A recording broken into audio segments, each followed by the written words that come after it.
Sortie confinement en vélo. Que dire d'autre? C'est tout.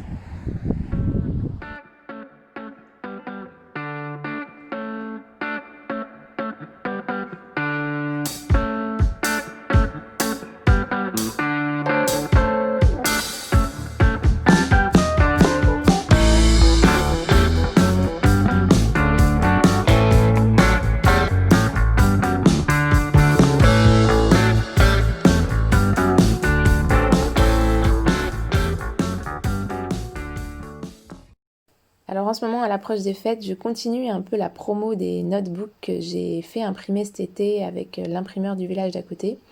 J'en ai vendu pas mal jusqu'à présent, c'est un petit objet que les gens aiment bien.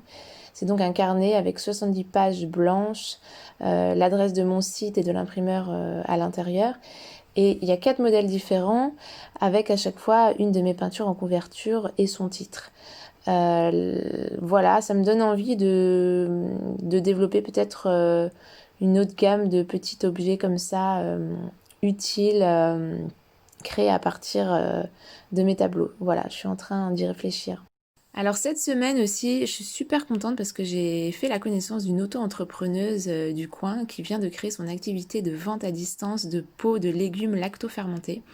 J'adore les produits lacto-fermentés, mais je prends pas forcément le temps d'en faire.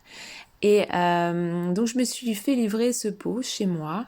Il faut savoir que les produits lacto-fermentés à intégrer en petite quantité au départ dans son alimentation, c'est vraiment une bonne chose pour son microbiote intestinal. C'est bourré de bonnes bactéries et de vitamine C. Voilà, je vous recommande d'essayer si vous ne connaissez pas. Alors cette semaine aussi, je me suis amusée à créer une petite recette de pain sans gluten à base de farine de manioc. J'ai mélangé 3 œufs, à peu près un verre de farine de manioc. J'ai mis un quart de verre d'huile de coco. J'ai rajouté un petit peu de psyllium pour faire gonfler la préparation et un petit peu de bicarbonate. Voilà, j'ai mis tout ça au four à peu près 15 minutes. J'ai rajouté, ah oui, aussi des graines de chia dans certains. Et voilà, 10-15 minutes au four, ça m'a donné ces petits pains salés moelleux et c'était super bon. J'ai aussi fait cette semaine un bouillon à base de poulet et de légumes. J'aime bien faire ça de temps en temps et surtout ce que je fais ensuite, c'est que je garde en fait la carcasse du poulet pour la réutiliser et refaire du bouillon et ça va me donner en fait un bouillon d'os.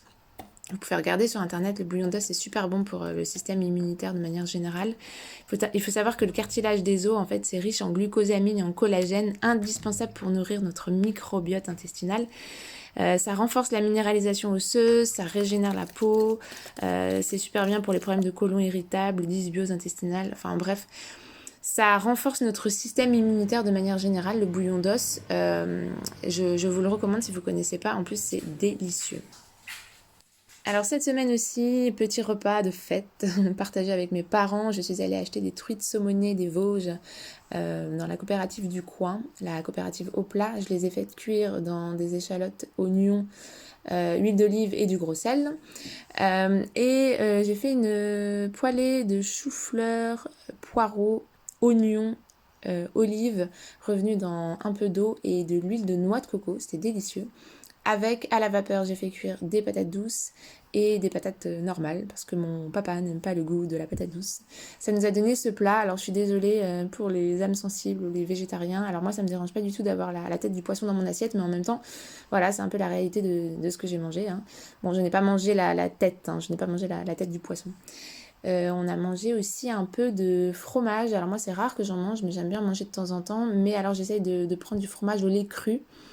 Pas du lait, pas du fromage au lait pasteurisé, parce qu'il paraît que c'est quand même bien meilleur pour nos intestins. On a aussi mangé un peu de chocolat noir que je suis allée acheter au magasin bio du coin. Je prends toujours du chocolat minimum 72% et je veille à ce que ça soit marqué pur beurre de cacao dans les premiers ingrédients. Je prends 72% minimum, voire 80, voire 90, voire 100%, sinon c'est beaucoup trop sucré. Voilà.